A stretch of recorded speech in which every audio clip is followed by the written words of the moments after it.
Hey everyone, welcome back to my channel. I'm Rini. This, of course, is the Enchanted Planner. Today I'm taking you through a step-by-step tutorial on how to create your own alphabets and numbers in Canva that you can download, import, print, and cut through either Silhouette or Cricut. I'm only familiar with Cricut and how Cricut software works, so I can't help you with Silhouette, but I'm assuming it's relatively close to being the same process. The caveat to this is you do need the paid version of Canva in order to be able to download transparent PNGs.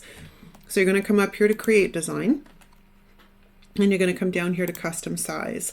Now Cricut is 6.75 by 9.25 inches. And as you see, it's in my drop down because I use it quite a bit. If you have to type it in, just make sure that you've changed this box from pixels to inches, and then type in your appropriate size for your document. Okay, first things first, we're going to change the background to a color. And I'll show you why in a few minutes. Okay, and we're going to zoom in here a little bit so you guys can get a better look. We're going to come over here to text. Heading, it's just the first one that's easiest to play around with. And we're going to start by getting rid of the word heading, and we're going to put in the letter A.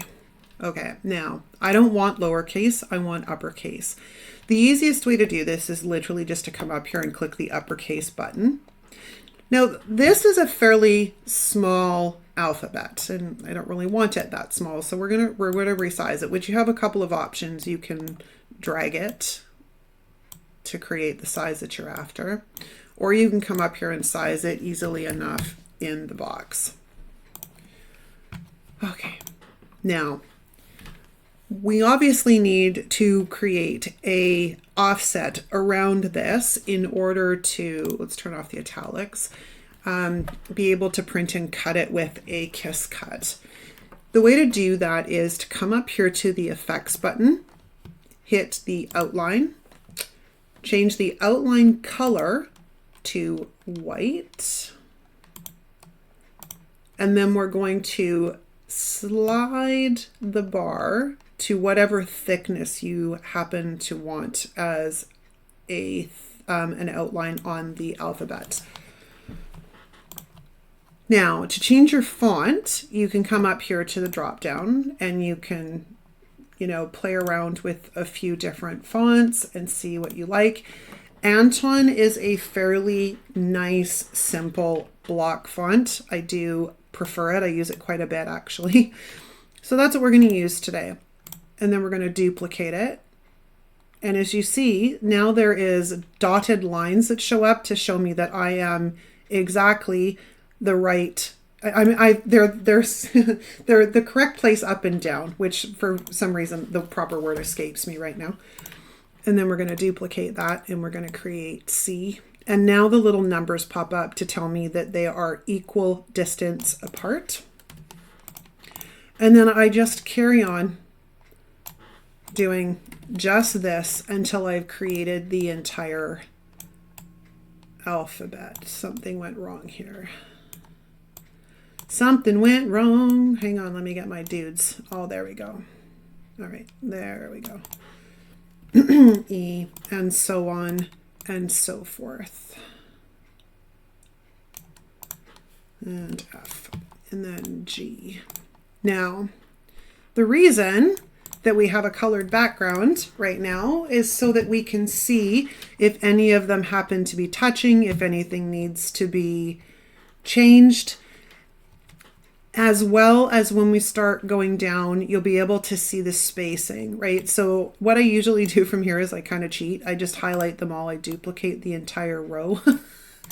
And then I will come in here and then just change each individual letter as I go down the line. And then I repeat the process. Now, sometimes in this case, we're going to have to move a letter down because M is quite a wide letter. And then we can go N and so on and so forth. We're going to do the same thing with numbers. So let's get rid of all of this stuff. Oops, actually let's keep one. keep 1 so I can just change it to a number. And we'll do number 1 and number 2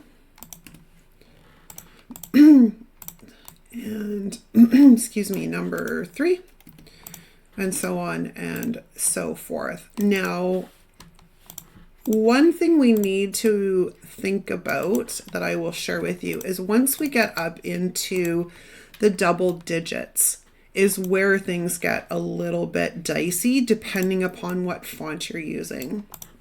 So in this case, if we're doing 22, now in Anton, because it's a considerable block font, this is relatively easy because everything touches. But if we change this to a more minimalistic font, say like Alice, you'll see that now we have an even larger gap in the middle. So there's a couple of ways that you can take care of this. This particular font, it's even worse. So let's stay with this one. You're going to come up here and go into the spacing option. We can start there. And you can change the letter spacing to bring them closer together. You just have to watch because at some point they do start to overlap each other. This is a bad example. Let's find a different, let's try this one. So when we space it, you'll see that, oh, that one doesn't do it either. Oh, because I'm doing line spacing. Oh my gosh. Okay, pay attention to the top bar. That's the one we're talking about.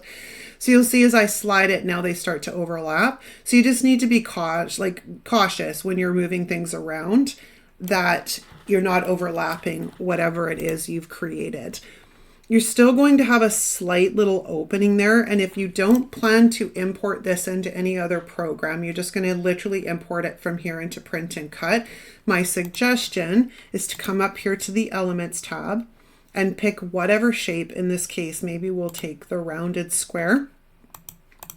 We're going to change that color to white. And then we're just going to size it. And then we're going to slip that in behind the 22.